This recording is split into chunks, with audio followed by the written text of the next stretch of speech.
Recording. Hello, everybody. Just trying to get on and overcome technical problems to share some information with you. Bear with me. And we present. Now, hopefully you can see that. So anyway, I just want to tell you a little bit about who we are, what we do. We are a grass-fed beef operation.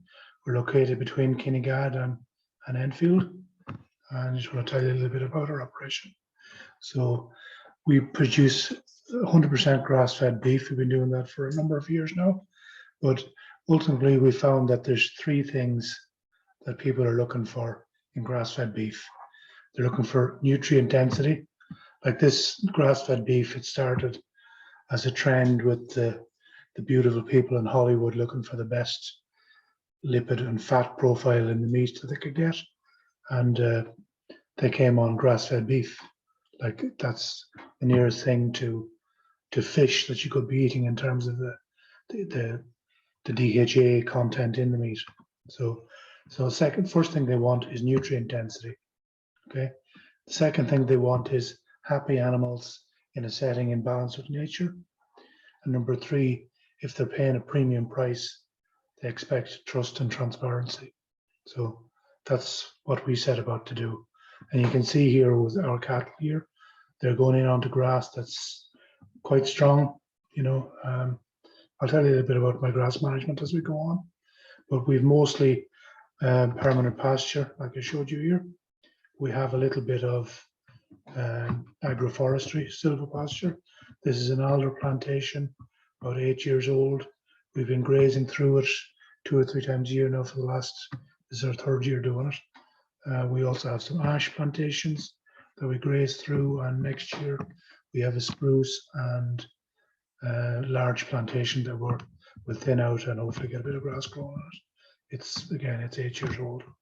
So again, we mostly permanent pasture, and the key thing is we manage our grass a little bit differently. Like you can see here, we've wasted all of this grass because we've given ourselves a voluntary handicap.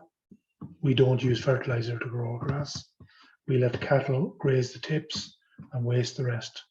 And it grows back, it bounces back, but that also feeds the biodiversity. Biodiversity is where we get our fertility. Okay. So you can see here, these guys are on grass that's a bit too strong. It'd be too strong if you were making hay or silage out of it. But these guys pick what they want and they trample the rest. And that's really great for biodiversity.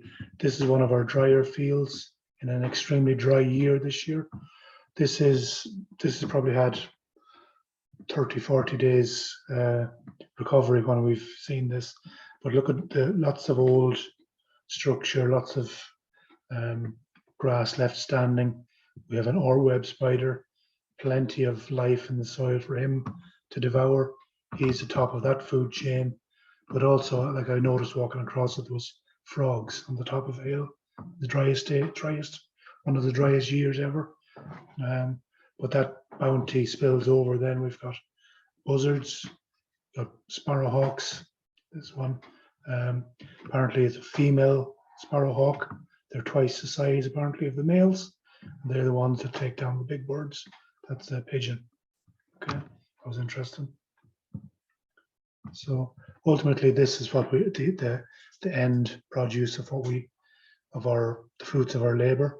So in producing, using biodiversity to build our fertility, we get amazingly tasty grass-fed beef. Okay, it really is something special. And I'll just give you an example. These are all my stock. These are last year's crop, but this is a continental breed. These ones here, these heifers in the background, these are what I use for my direct-to-consumer product.